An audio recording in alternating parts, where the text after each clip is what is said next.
Expansive forest lands, extensive lakeside shores. Here, it is home from home for American raccoons. Europe is not actually their natural habitat. However, every day, the new settlers expand their territory bit by bit, devouring nearly all in their way. They were brought here because they were needed, but now they want to stay. There are many assumptions about the former providers of exotic fur, albeit few know of their natural tendencies. How much of a threat do these new citizens actually pose?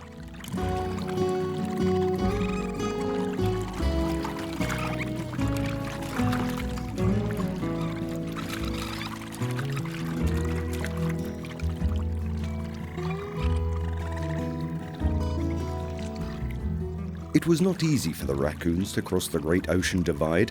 It was only with the assistance of humans that they have today reached the shores of Germany. At present, it's estimated that there are around 500,000 now living here.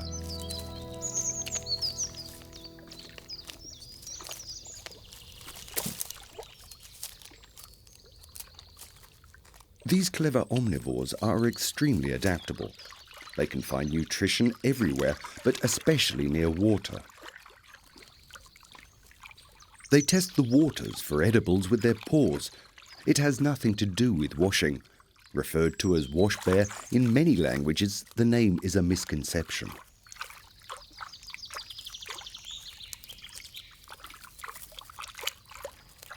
It is in streams and lakes that the raccoons find their biggest choice of menu.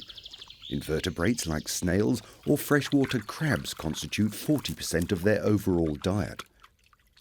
In contrast to former wisdom, raccoons actually have very good eyesight. However, underwater it is only their sense of touch that helps. Once caught, he's not going to let this crayfish get away so easily. Their capabilities gave rise to fears. This near insatiable omnivore can also be a threat to breeding families of rare birds. Cranes, for example, lay their eggs on the ground. Their choice of isolated flooded areas of the forest offers protection from many potential thieves. A fortress of sticks built on water is a good defense against floating enemies such as foxes, wild boar, as well as martens.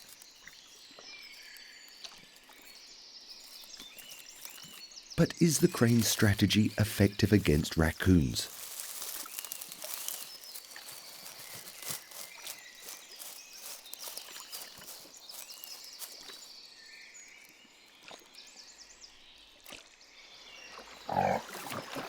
Adult cranes are very vigilant and have been known to chase off a pack of wild boar.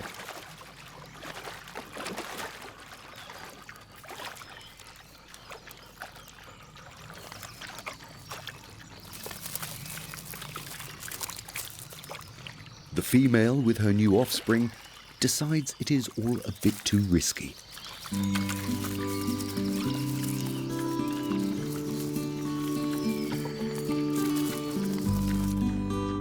Raccoons have existed now in Germany's forests for 80 years. From the estimated 500,000, around 15,000 are now native to northern Germany. A mother used to the presence of cameras with her litter allows us a glimpse of how the animals live.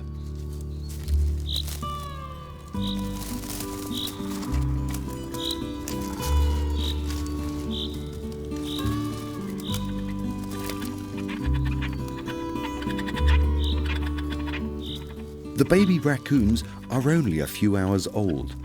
So that the newborns can still without hindrance, the mother has plucked out the hairs around her nipples. The rearing of the kit falls entirely to the mother. The male plays no role at all.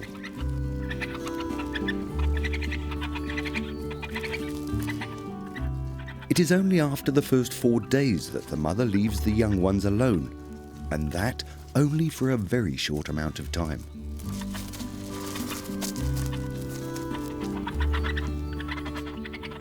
The kit of newborns remain on the bed of wood chips, painstakingly chewed out of the wood by the mother.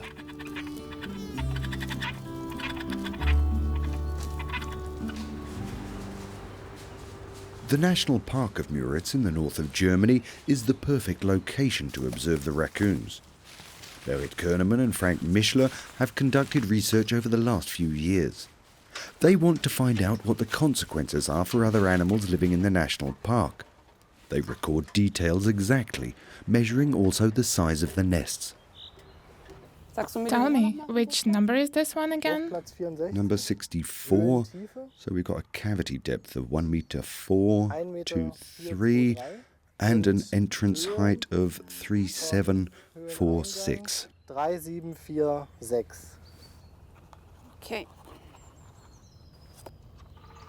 There is little known about the life of raccoons in Germany. Above all, it will be important for the species that lived here before the influx of the raccoons.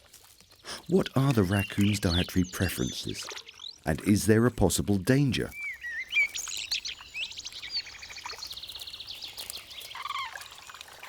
Central and northern Germany are the most important breeding grounds for Germany's cranes.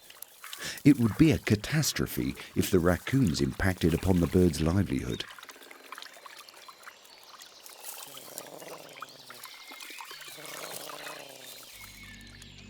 A chick on its own is easy pickings. A raccoon would never let such an opportunity pass it by. Despite that, invertebrates make up a third of their diet. Most of the rest comes from fish and frogs.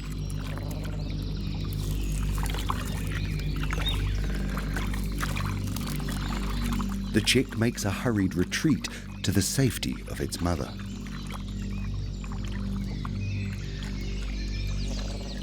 The raccoon will not want to cross paths with an angry crane. The crane has a very dangerous weapon in its pointed beak.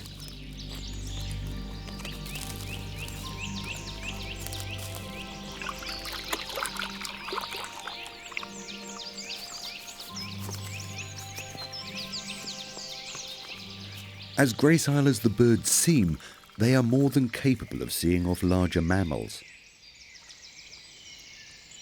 That cranes have to deal nowadays with raccoons in their environment is the fault of humans. It's the year 1934. The fashion of the time is swing music and raccoon fur coats.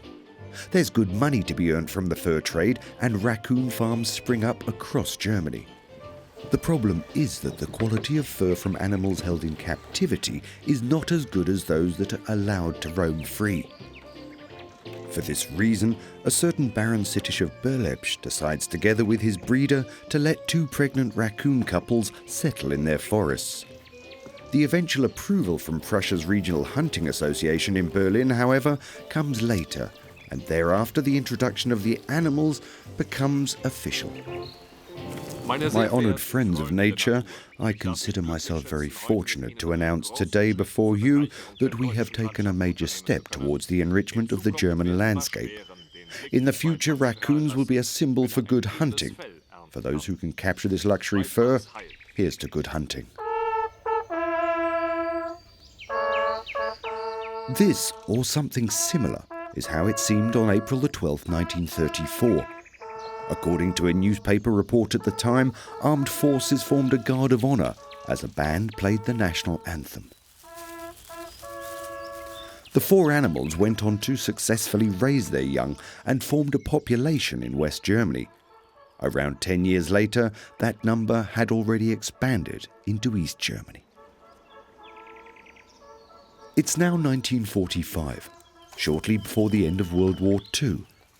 In a tiny resort northeast from Berlin, there's a fully functional raccoon farm as suddenly the warning sirens sound.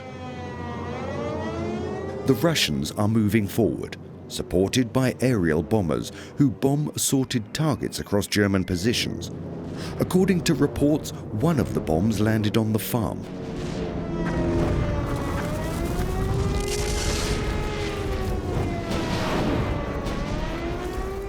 "25 raccoons managed to escape from the damaged cages. They escape to the forests of Brandenburg, where they proliferate rapidly. 10 years after the end of the war, it's estimated that there are around 300 raccoons in Germany. In 1970, that figure had risen to 20,000. Today, they have long exceeded the 500,000 mark and can be found in other Central European countries such as France, Belgium, the Netherlands and Luxembourg, as well as in Eastern Europe's Belarus and Caucasus areas. In the meantime, the kit of cubs are 4 weeks old. They will sleep for the entire month of May.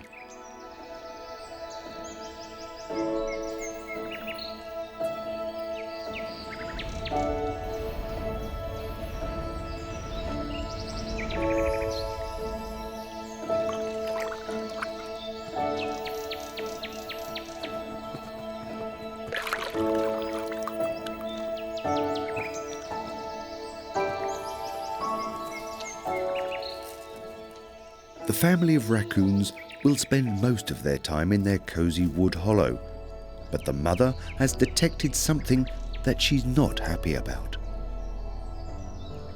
Owls belong to the animals that are dangerous and will happily feast on the young raccoons. In haste, she evacuates her family from their hollow that very night in search of a new hiding place offering security.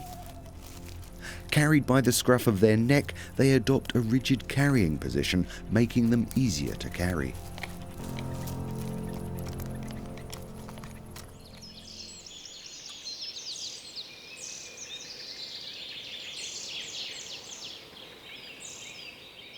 The family finds safety in the hollow of a tall oak. The cubs are now around 5 weeks old. In contrast to when they're older, at this age they are totally uninterested in anything new. It's protection against them falling out of the nest.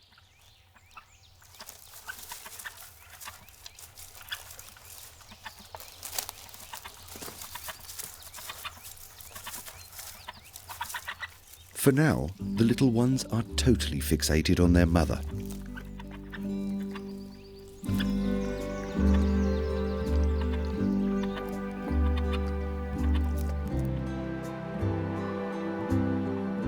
That will all change in the summer. The warmer weather brings about many new things. Red deer also sport fresh new antlers. In the clearing, foxgloves are in bloom.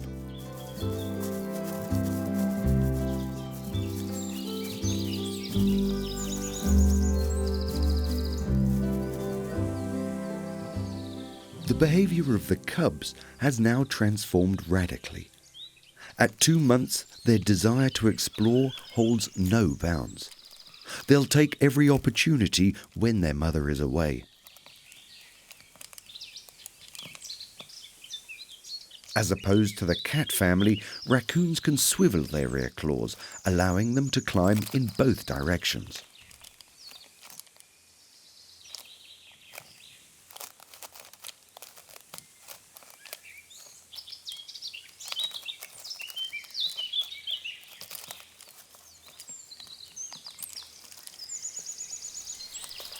The young raccoons play out what will later be their territorial prowess.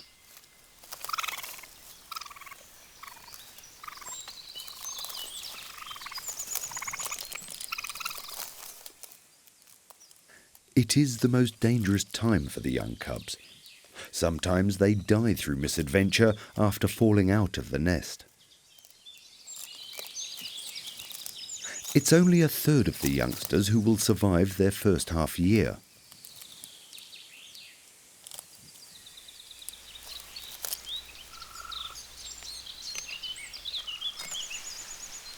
But for today, everything seems to be fine. The mother of this mischievous brood is on her quest for nutrition. She leaves an important clue for the scientists. Berit Koeneman collects samples of the stools left by the raccoons. From them, she'll obtain an idea of what actually constitutes the diet of the raccoons within Miritz's National Park. This is fine detectives' work in the laboratory. How often can the traces of the crane's newborn or other rare breeds be found in the stomachs of the raccoons? One thing is for sure. The raccoons love to eat a wide variety of things, but what they love more than anything else are sweet things like cherries, plums. They love to eat all sorts of fruit. In this case, we can see that she found her fill at a wasp's nest. What's left are the wings and the chittened shells of her feast. It is only rarely that the scientists find the remains of birds. However, they don't want to give the all clear as yet. Even when most native animals can adapt and cope with the raccoons, there are some animals that will have a problem with them. Such particular instances will keep the scientists busy for some time.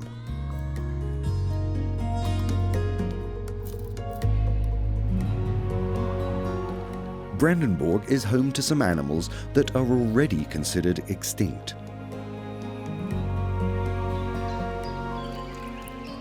These bog turtles are to be found nowhere else in the whole of Germany. Being a delicacy that Christians are allowed to eat during their time of fasting, humankind has virtually wiped out the entire population. Today, there are only around 70 adults scattered across the ponds close to Berlin. The shell of the animals is only sufficiently robust after 1 year. Until that time, they are vulnerable to attacks from enemies such as herons, otters, and pikes.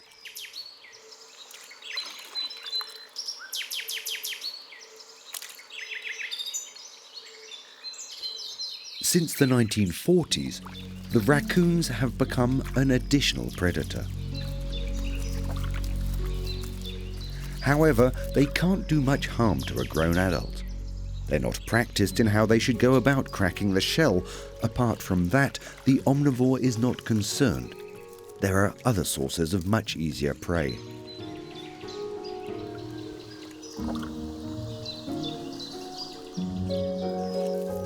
In contrast, the baby turtles are in constant danger.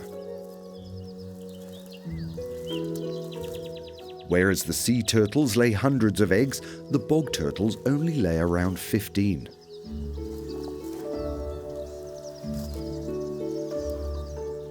Wild boar and foxes can easily dig out the vulnerable eggs. Wildcats and cranes can also be dangerous for the young animals as they make their way to the water. It's also a good opportunity for the raccoons.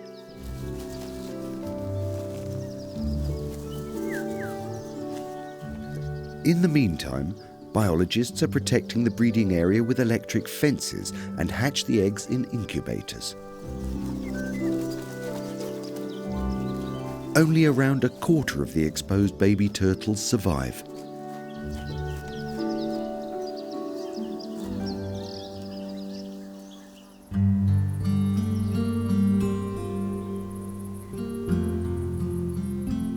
The raccoon's day begins at nightfall. The animals can still see as the sun disappears.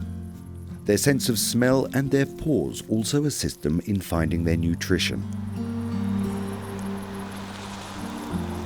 Their senses, however, like most other animals, are not adequate to judge the speed of oncoming cars.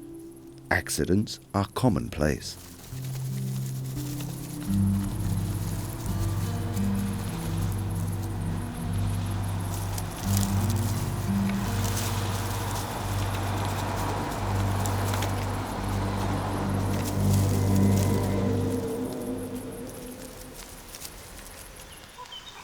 More than half of the raccoons that die in Miritz National Park are killed through traffic accidents.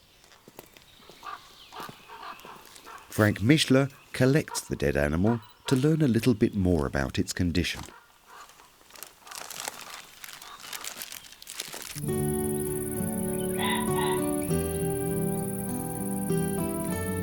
Summer is the time for the newborns.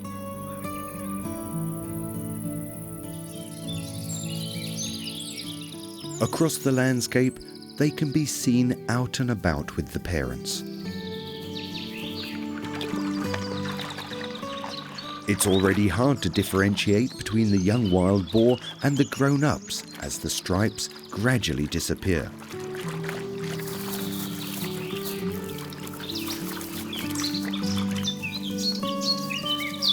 The young raccoons now join their mother in the search for food.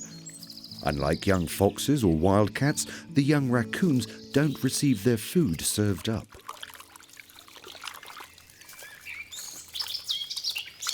The mother simply shows her brood the best places to hunt, and then they're left up to their own efforts. Above all else, raccoons are nocturnal animals. Pictures like these are only possible because the animals are used to a human presence.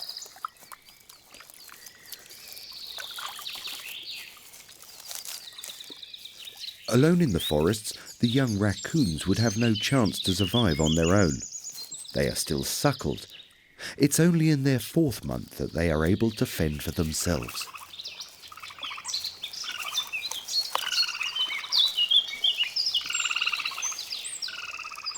As such, the mother never lets them wander far from her eyes and maintains contact with calls.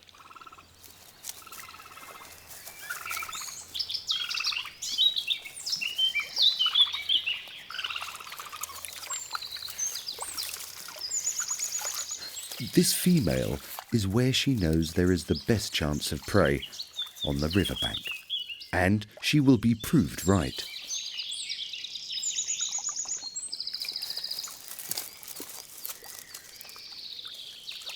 The younger ones learn by observing.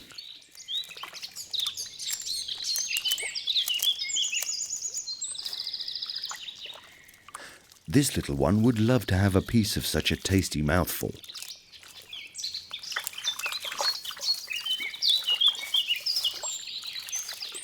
However, according to their mother's rules, he'll have to obtain it on his own.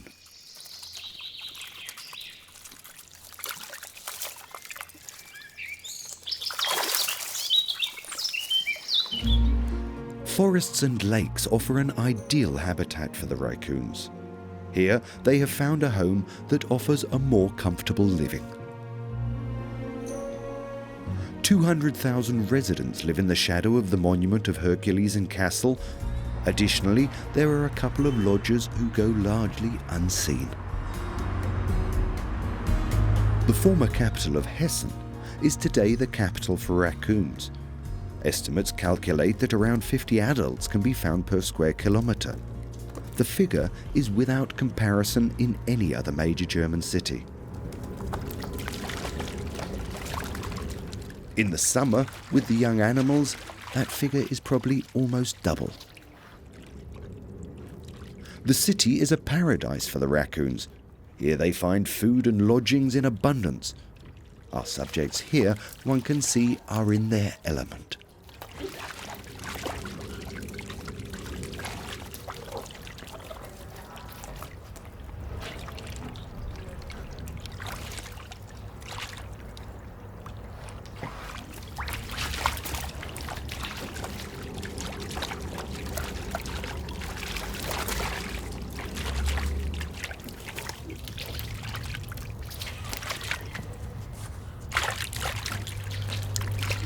Their territory within the city is much smaller than in the forest due to the fact that there is so much food here to be had. For some, their range is no wider than a stretch of road, whereas in the wild, the territory for a male raccoon would cover 17 square kilometres.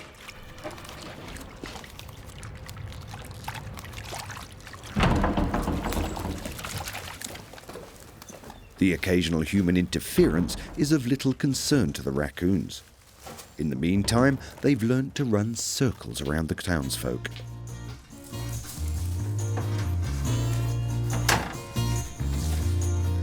Up the drains and along the gutters, the raccoons have soon conquered the rooftops. Over 40% of the city's raccoons have found their shelter in buildings.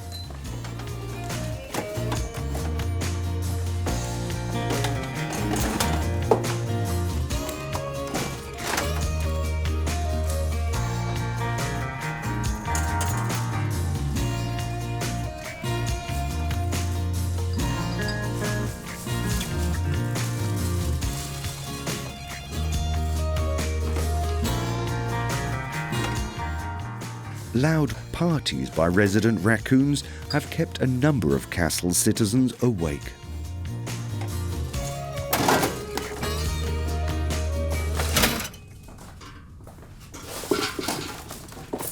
As is so often the case, although the animals can be heard, they are much more unlikely to be seen.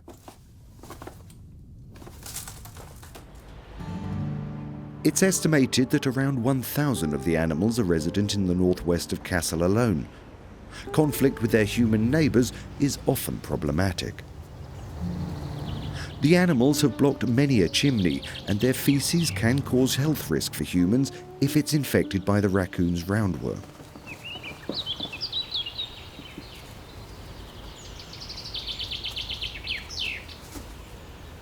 As cute as they might seem, and as agile as they are known to be a constant cause of damage within their territory.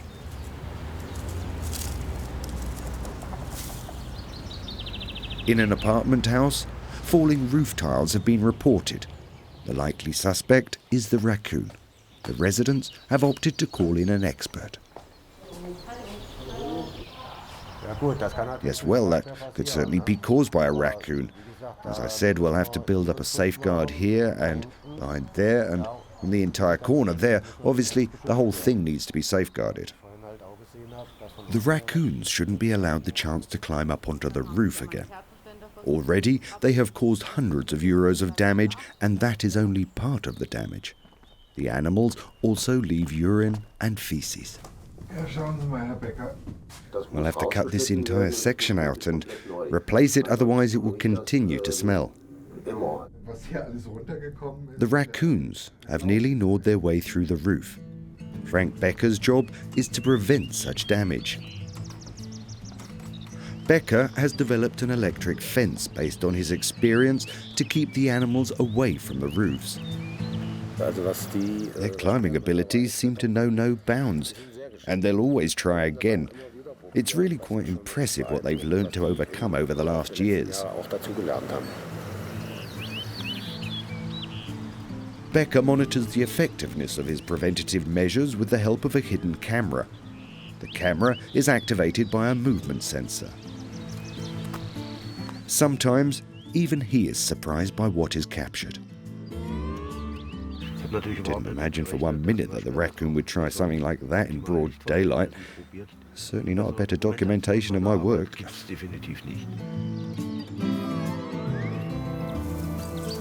These residents have found a solution for their problems.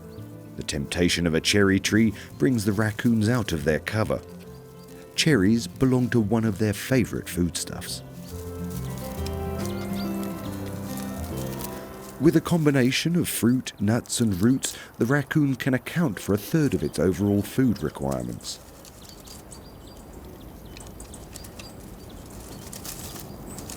The young raccoons are seeing cherries for the first time. The red fruits are immediately a strong magnet for the youngsters.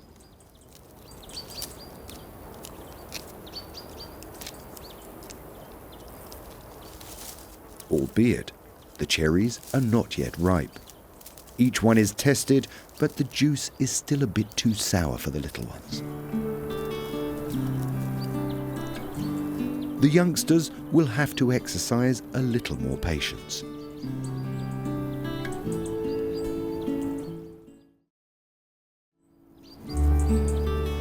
In the meantime, protection for the trees has been developed against the raccoons. Plastic cuffs are used to protect the nests of rare birds in Miritz National Park. Towards the end of the summer, the young raccoons travel alone, having learnt to fend for themselves. However, there is still much that is new and enticing.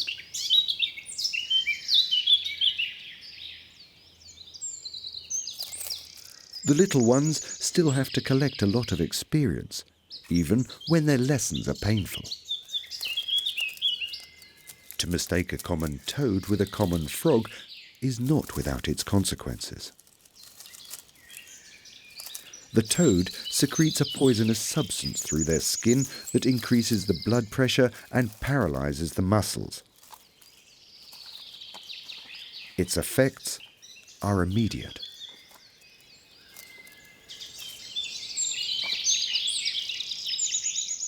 The toad is safe, and the young raccoon has learnt a lesson that it will not forget or repeat.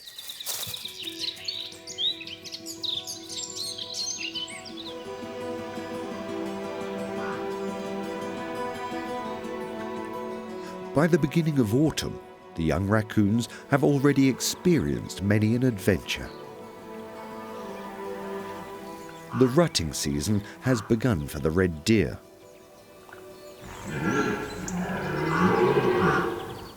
No amount of roaring will help. The females are not yet readily in the mood. The deer cries what are known as deer tears, not because they are sad, but because the brown liquid secreted through a gland from underneath the eye is used to leave a mating mask on the trees and shrubbery.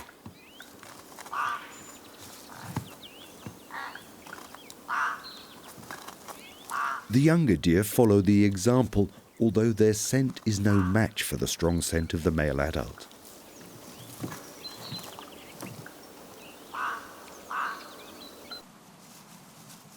Again and again, the female snubs the attention of the hormone-charged alpha male in the group.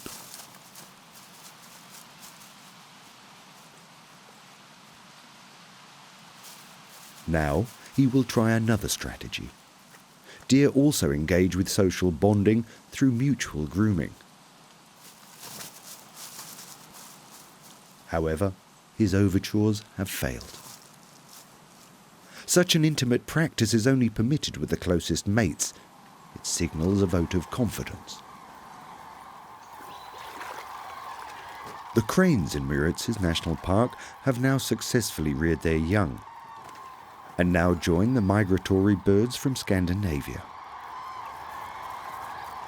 The raccoons seem to have little effect on the crane population.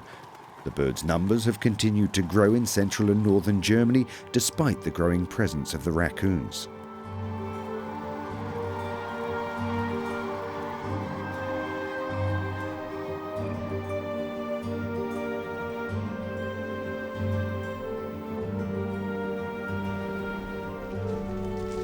The scientists are interested to explore how the raccoons utilize their territory and go about setting traps so that they can attach a tracking device to the animals. When you set it, then be careful to make it very delicate here, okay? No. Cat food is used to entice the raccoons into the traps.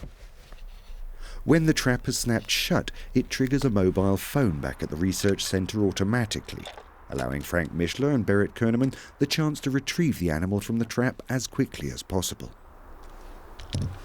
Okay. Mm-hmm.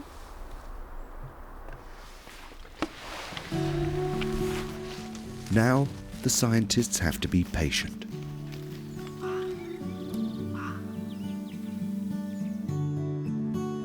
It can be a very long night at the project's headquarters. Tea and coffee help to stay awake. The night shift is important. The raccoons will try everything to escape from the traps. The longer they remain within, the higher the chance that they will injure themselves. Shortly after midnight, the trigger alarm goes off.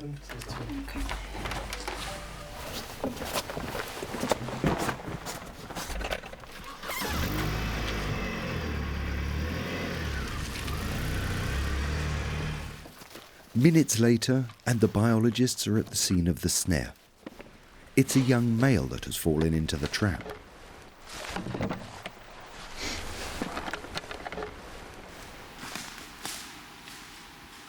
The young male seems to be scared, but not particularly aggressive. To keep the animal quiet, Mischler administers a sedative.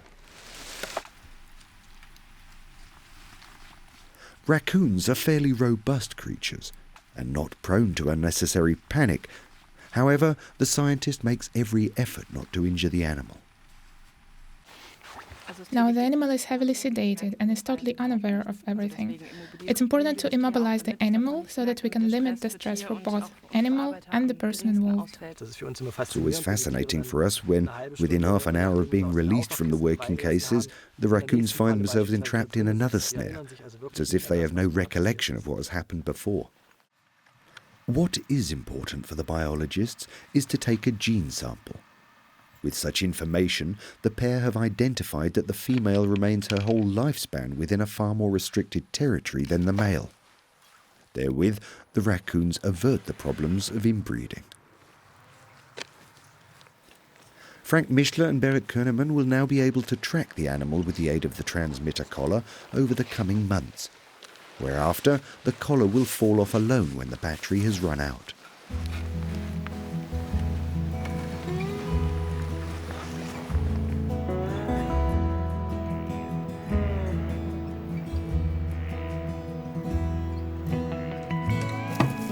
Protected in the waking case, the raccoon awakes from his sedation. Now he will reveal where he spends most of his time. With this information, the scientists can establish what makes up his diet.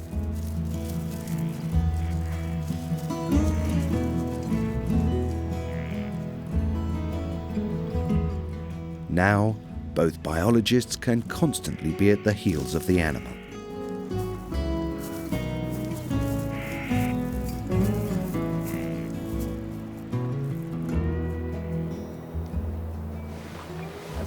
You see, at the fork of the tree there is a large hollow. That signal would also be fitting for his sleeping quarters. The monitoring of the raccoons over the years has shown that they prefer damper conditions where they can find insect larvae and amphibians. However, they also make above average outings to the fields of the farmers, where they frequently plunder the corn and grains. Face to face, they are very rarely seen. Therefore, they have always been the source of many legends and many misunderstandings. Originally, it was thought that raccoons were loners. Nobody was exactly sure how they lived when they disappeared into the leafy forests. It was only around 1990 that scientists discovered a minor revelation.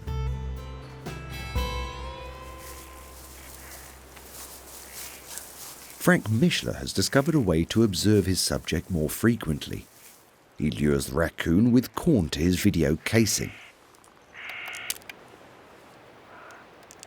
His pictures confirm what researchers from Texas first detected. Male raccoons form alliances with up to 2 other males from separate groups. Even when there is the occasional conflict over the share of the bounty, together they patrol their territory, seeing off any possible competition. With such teamwork, they're more successful in their search for food and a mate than solitary animals.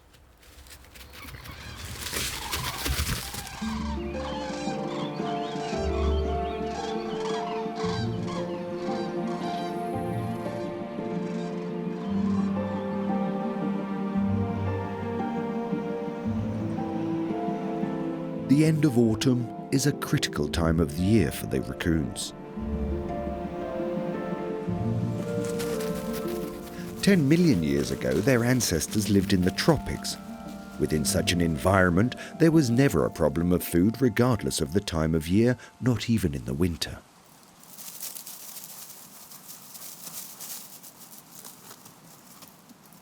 Singularly, this North American raccoon has solved the problem in that they consume excess acorns and nuts in the autumn, sometimes doubling their body weight to see them through the winter months.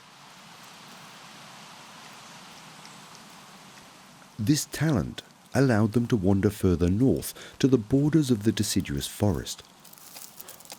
All other members of the Procyonids remain to this day in the tropics.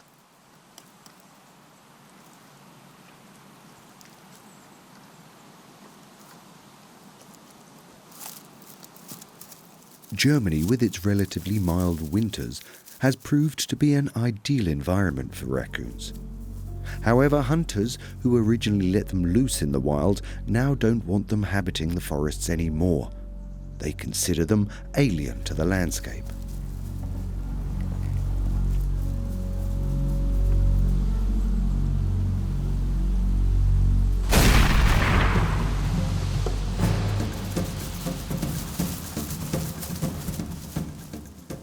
In the hunting season of 2010 to 2011, German hunters shot around 65,000 raccoons. However, they are far from being eradicated. Estimates number them to be over 500,000 across Germany. Hunting infringes on a mere 10% of the population. Aside from that, the raccoons react with a trick with which they deal with such a loss. At the national park, the young animals from this year are out and about. The young females do not yet participate in the procreation. The role is reserved for the mature female. When the older members die, the younger ones pair up to counteract the loss. In a short amount of time, the population has exploded, making all efforts to hunt them counterproductive. In Spain, this has led to an all-out war on the animals in an effort to contain them. These two youngsters from this year are both wearing a transmitter collar. They too have been ensnared by the traps laid by the scientists. Frank Mischler has located the animal and is witness to its adolescent recklessness.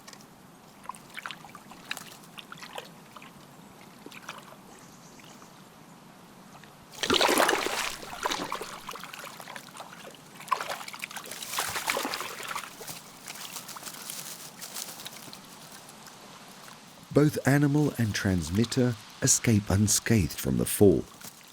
It seems that against the raccoons there is no cure, and there seems to be nothing that humankind can do about it.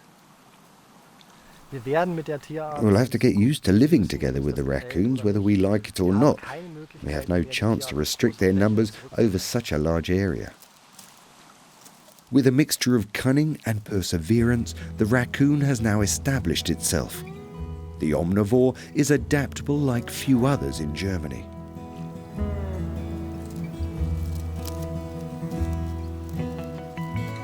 Towards the winter, the raccoon retreats for increasing amounts of time to its den, where it can conserve its energy more easily.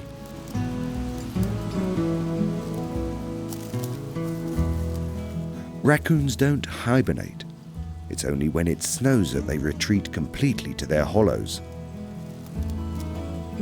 The animals can not only survive the hardest of German winters, they are here for good. Humans and animals will have to adapt to that. But is it really such a problem? From the scientists' findings, it seems that the raccoon is not as dangerous as its reputation might have once suggested.